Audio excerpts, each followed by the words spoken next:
নমস্কাৰ ছাত্ৰ ছাত্ৰীসকল ই কেক্সালৈ তোমালোকক স্বাগতম জনাইছো মই তোমালোকৰ পৰিণীতা মেম আজি মই তোমালোকৰ সমাজ বিজ্ঞানৰ ইতিহাস খণ্ডৰ অন্তৰ্গত 13 নম্বৰ পাঠটি প্ৰাগৈতিহাসিক অসম এই পাঠটিৰ 4 নম্বৰ অংশটোৰ বিষয়ে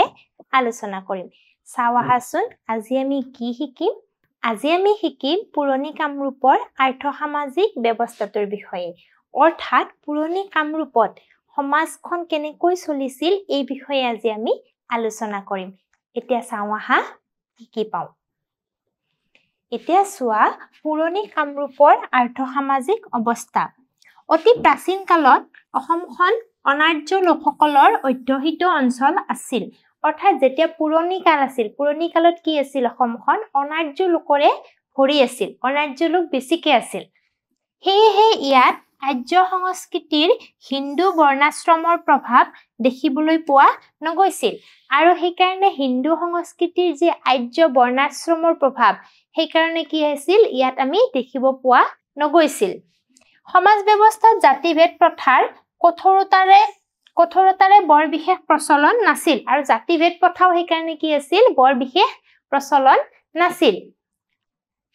পৰৱৰ্তী সময়ত আৰ্যসকল আৰু হিন্দু ধৰ্মৰ প্ৰভাৱ পৰাত ইয়াত বৰ্ণাশ্ৰমৰ প্ৰভাৱ পৰে একেবাৰে প্ৰাচীন কালত কি আছিল আৰ্য লোক বেছিকে নাছিল আৰু বৰ্ণাশ্ৰমৰ প্ৰভাৱো নাছিল কিন্তু পৰৱৰ্তী সময়ত যেতিয়া আৰ্যসকল আহিল তেতিয়া কি হ'ল বৰ্ণাশ্ৰমৰ প্ৰভাৱো পৰিলে প্ৰাচীন অসমৰ অধিবাসীসকল প্ৰকৃতিৰ উপাসক আছিল আৰু শিৱ আৰু শক্তিৰ উপাসনা অধিক হৈছিল বাবে ইয়াত প্ৰাচীন মন্দিৰসমূহ শিৱ আৰু দেৱী পূজাৰ প্ৰভাৱ দেখিবলৈ পোৱা যায় আৰু এওঁলোকে কি কৰিছিল শক্তি পূজা কৰিছিল শিৱক পূজা কৰিছিল আৰু সেই কাৰণে বিভিন্ন ধৰণৰ মঠ মন্দিৰ আমি কি পাও দেখিবলৈ পাও ইয়াৰ পিছতে চোৱা পুৰণি কামৰূপৰ অৰ্থনীতি মূলতঃ কি আছিল কৃষি ভিত্তিক আছিল অৰ্থাৎ কৃষিৰ ওপৰত নিৰ্ভৰ কৰি পুৰণি কামৰূপখন কি হৈছিল চলিছিল অৰ্থাৎ পুৰণি কামৰূপৰ অৰ্থনীতি কি আছিল কৃষি ভিত্তিক আছিল হিউৱেনচাঙৰ চিউইউকিত এই ৰাজ্যৰ জলসিঞ্চনৰ জৰিয়তে খেতি কৰাৰ কথাও উল্লেখ কৰিছে হিউৱেনচাঙে যি গ্ৰন্থ লিখিছিল চিউইউকি এই গ্ৰন্থত কি কৰিছে এই অঞ্চলৰ লোকে কামৰূপৰ লোকে যে জলসিঞ্চনৰ জৰিয়তে খেতি-বাতি কৰিছিল সেই কথাও তেওঁ কি কৰিছে উল্লেখ কৰিছে ইয়াৰ উপৰিও বিভিন্ন ধৰণৰ ফল-মূল যেনে কঁঠাল নাৰিকল তামোল পাণ আদিৰ খেতি কৰাৰ কথাও উল্লেখ পোৱা যায় হিউৱেনচাঙৰ চিউইউকি গ্ৰন্থত আমি কি পাওঁ যে এই কামৰূপ অঞ্চলৰ লোকে বিভিন্ন ধৰণৰ ফল-মূল যেনে কঁঠাল নাৰিকল আদিৰ যে খেতি কৰিছিল এই কথাও আমি গম পাওঁ প্ৰাচীন কামৰূপতো এৰী পাট মুগা ইত্যাদি কাপোৰ তৈয়াৰ হৈছিল আৰু কিছুমান কাপোৰ তৈয়াৰ হৈছিল কি কাপোৰ আছিল এৰী পাট মুগা আদি বিভিন্ন কাপোৰ কি কৰা হৈছিল তৈয়াৰ কৰা হৈছিল প্ৰাচীন কামৰূপত মহাভাৰতত ভগদত্ত ৰজাৰ পাট কাপোৰৰ কথা পোৱা যায় আৰু কুমাৰ ভাস্কৰ বৰ্মনেও থানেশ্বৰ ৰজা হৰ্ষবৰ্ধনলৈ পাটৰ কাপোৰ পঠিয়াইছিল বুলি এই সমলসমূহৰ পৰা জানিব পৰা যায় অৰ্থাৎ মহাভাৰতত কি পোৱা যায় ভগদত্ত ৰজাৰ পৰা পাটৰ কাপোৰৰ কথা আমি জানিব পাৰো আৰু কুমাৰ ভাস্কৰ বৰ্মনেও কি কৰিছিল হৰ্ষবৰ্ধনলৈ যে পাটৰ কাপোৰ পঠিয়াইছিল এই বিষয়ে আমি জানিব পাৰো এয়া চোৱা বয়ন শিল্প অৰ্থাৎ এৰী পাট মুগা এই যে কাপোৰবোৰ যে হৈছিল তৈয়াৰ কৰা হৈছিল কেনেকৈ কৰিছিল বয়ন শিল্পৰ জৰিয়তে কৰিছিল এইখন ছবি দেখিছা বয়ন শিল্প অৰ্থাৎ মুগা পলু পুহিছিল ধৰা তাৰ পৰা সূতা তৈয়াৰ কৰিছিল আৰু সেই সূতাৰ পৰা কি কৰিছিল শিপিনী এনেকে তাঁত বৈ কাপোৰ তৈয়াৰ কৰিছিল অৰ্থাৎ পুৰণি কামৰূপত প্ৰাচীন কালত কি হৈছিল বয়ন শিল্পৰ ব্যৱস্থা আমি পাওঁ ইয়াৰ পিছতে চোৱা মূল বৃত্তিসমূহ কি আছিল চোৱা মাছ ধৰা নদীৰ পৰা সোণ আহৰণ বয়ন ইত্যাদি অৰ্থাৎ মূল বৃত্তি কি বৃত্তি ধাৰণ কৰি জীৱিকা নিৰ্বাহ কৰিছিল মাছ ধৰিছিল কাপোৰ বৈছিল নদীৰ পৰা সোণ আহৰণ কৰিছিল এয়া দেখিছা তোমালোকে মাছ মাৰি থকা ছবি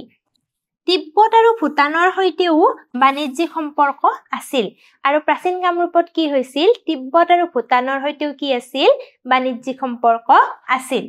সোণৰ অলংকাৰ আৰু হাতীদাঁতৰ অলংকাৰ ৰাজকীয় লোকৰ মাজত জনপ্ৰিয় আছিল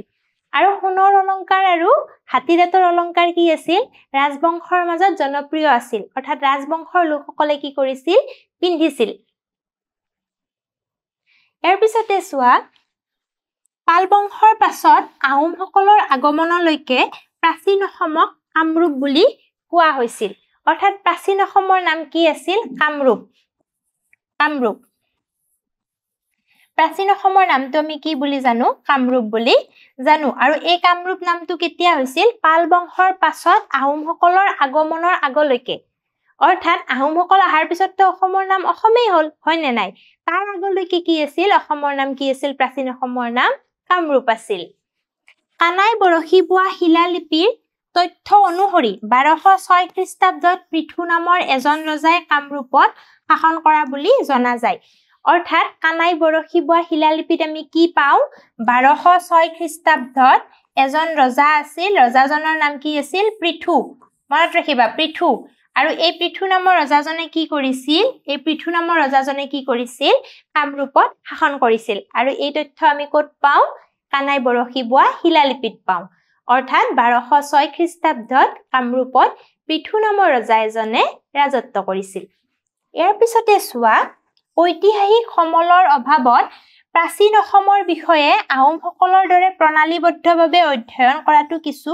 কঠিন অৰ্থাৎ আহোমসকলে কি কৰিছিল আহোমসকলে আহি বুৰঞ্জী প্ৰণয়ন কৰিছিল হয় নে নাই আৰু সেই বুৰঞ্জীৰ পৰা আমি কি তথ্যবোৰ পাইছিলো আহোম ৰজাসকলৰ তথ্যবোৰ পাইছিলো তেওঁলোকে কি নিৰ্মাণ কৰিছিল হেয়া পাইছিলো কিন্তু তাৰ আগৰ সময়ছোৱাত কি হৈছিল হেনেকুৱা ধৰণৰ কোনো তথ্য নাছিল আৰু সেই কাৰণে কি হ'ল এই তথ্য নথকা কাৰণে কি হ'ল আমি এইবোৰ প্ৰণালীবদ্ধভাৱে অধ্যয়ন কৰিবলৈ তথ্যৰ আমাৰ অভাৱ হ'ল আৰু কিছুমান কথা কি হ'ল মানে তথ্য যেতিয়া নাথাকিব তেতিয়া আমি সকলো কথা সঠিকভাৱে গম নাপাওঁ আৰু প্ৰাচীন অসমৰ ক্ষেত্ৰতো ঠিক হেনেকুৱাই হ'ল কিছুমান কথা আমি গম পালো কিছুমান আমি গম নাপালো আৰু তাৰ কাৰণে কি হ'ল আমি নিশ্চিত হ'ব নোৱাৰিলো ঠিক আছে এতিয়া চোৱা হেহে প্ৰাগৈতিহাসিক চৰিত্ৰ যেনে বান ৰজা নৰকাসুৰ ভগদত্ত ইত্যাদিক ইতিহাসতকৈ কিংবদন্তি আখ্যান হিচাপেহে চৰ্চা কৰা হয় আৰু সেইকাৰণে কিছুমান কি এইবোৰ যে বান ৰজা নৰকাসুৰ ভগদত্ত আদি কি বুলি কোৱা হয় কিংবদন্তি বুলি কোৱা হয় অৰ্থাৎ এইবোৰ কিংবদন্তিমূলক আখ্যান সঁচাকে প্ৰকৃত তথ্য হয় নে নহয় তাৰ কোনো নিশ্চয়তা নাই সেইকাৰণে এইবিলাকক কি বুলি কোৱা হয় কিংবদন্তিমূলক আখ্যান বুলিহে কোৱা হয় এয়া দেখিছানে এয়া ৰজাসকল আহোমসকল আহিছিল কেনেকে আহিছিল এনেকে পাহাৰেৰে আহিছিল এখন তাৰে ছবি মানে আমি যিবিলাক বস্তু পাওঁ ইতিহাস মানে কি ইতিহাস হ'ল যে যিবিলাক লিপিবদ্ধ ৰূপত আমি পঢ়িবলৈ পাওঁ বা তথ্য পাওঁ সমলৰ পৰা যিবিলাক তথ্য আমি লাভ কৰো সেইবিলাকে ইতিহাস কিন্তু কিছুমান কথা এনেকুৱা আছে যাৰ কোনো সমল নাই সেইবোৰক কি বুলি কোৱা হয় কিংবদন্তি বুলি কোৱা হয় অৰ্থাৎ মানুহৰ মুখে মুখে প্ৰচলন হ'ব পাৰে সত্যতা আমি একেবাৰে 100% সত্যতা আমি কি নিৰূপণ কৰিব নোৱাৰো এতিয়া চাওঁ আহা মূল্যায়নৰ ফালে প্ৰথমটো প্ৰশ্ন চোৱা প্ৰথমটো আছে 1206 খ্ৰীষ্টাব্দত কামৰূপত শাসন কৰা ৰজাজন কোন আছিল অৰ্থাৎ 1206 খ্ৰীষ্টাব্দত কামৰূপত যে শাসন কৰিছিল এজন ৰজাই সেই ৰজাজনৰ নাম কি আছিল পৃথু ভাস্কৰ বৰ্মন আৰু ব্ৰহ্মপাল 1206 খ্ৰীষ্টাব্দত শাসন কৰা ৰজাজনৰ নাম কি আছিল পৃথু আছিল পৃথু 1206 খ্ৰীষ্টাব্দত কামৰূপত শাসন কৰা ৰজাজনৰ নাম আছিল পৃথু আমি পাইছো নহয় আগতে তেওঁ কি কৰিছিল 1206 খ্ৰীষ্টাব্দত কামৰূপত শাসন কৰিছিল বুলি আমি জানিব পাৰো এতিয়া চাওঁ আহা দ্বিতীয়টো প্ৰশ্ন এটো চোৱা পুৰণি কামৰূপৰ অৰ্থনীতি মূলত অৰ্থাৎ পুৰণি কামৰূপৰ অৰ্থনীতি কিহৰ ওপৰত নিৰ্ভৰশীল আছিল কৃষি ভিত্তিক ব্যৱসায়ী ভিত্তিক মীন পালন অৰ্থাৎ পুৰণি কামৰূপৰ অৰ্থনীতি কি ভিত্তিক আছিল পুৰণি কামৰূপৰ অৰ্থনীতি আছিল কৃষি ভিত্তিক অৰ্থাৎ পুৰণি কামৰূপৰ লোকসকলে মূলত কৃষিৰ ওপৰত নিৰ্ভৰশীল আছিল কৃষি কৰ্ম কৰি তেওঁলোকৰ জীৱন ধাৰণ কৰিছিল এতিয়া চাওঁ আহা 3 নম্বৰ প্ৰশ্নটো 3 নম্বৰ প্ৰশ্নটো চোৱা প্ৰাচীন কামৰূপতো এৰী পাট মুগা ইত্যাদি কাপোৰ তৈয়াৰ কৰা হৈছিল শুদ্ধ নে অশুদ্ধ প্ৰাচীন কামৰূপত তৈয়াৰ কৰা হৈছিল নে এৰী পাট মুগা আদি কাপোৰবোৰ তৈয়াৰ হৈছিল নে নাই প্ৰাচীন কামৰূপত হৈছিল হয় নে নাই প্ৰাচীন কামৰূপতো এই কাপোৰসমূহ কি কৰা হৈছিল তৈয়াৰ কৰা হৈছিল আমি পাওঁ ভগদত্ত মহাভাৰতত কি পাওঁ ভগদত্ত ৰজাই পাটৰ কাপোৰ মানে ভগদত্ত ৰজাৰ দিনত পাটৰ কাপোৰৰ উল্লেখ পাওঁ লগতে ভাস্কৰ বৰ্মনৰ দিনত কি হৈছিল ভাস্কৰ বৰ্মনৰ দিনত হৰ্ষবৰ্ধনলৈ পাটৰ কাপোৰ পঠিয়াইছিল সেই কথাও আমি জানিব পাৰো হয়নে নাই সেইকাৰণে কি হ'ব প্ৰাচীন কামৰূপতো এৰী পাট মুগা ইত্যাদি কাপোৰ তৈয়াৰ হৈছিল এটো কি হ'ব শুদ্ধ হ'ব অৰ্থাৎ প্ৰাচীন কামৰূপত এই কাপোৰবোৰ তৈয়াৰ কৰা হৈছিল বুলি আমি জানিব পাৰো আজি আমি এইখিনিয়ে শিকিলো পৰৱৰ্তী শ্ৰেণীত পৰৱৰ্তী অংশৰ সৈতে আকৌ আলোচনা কৰিম ধন্যবাদ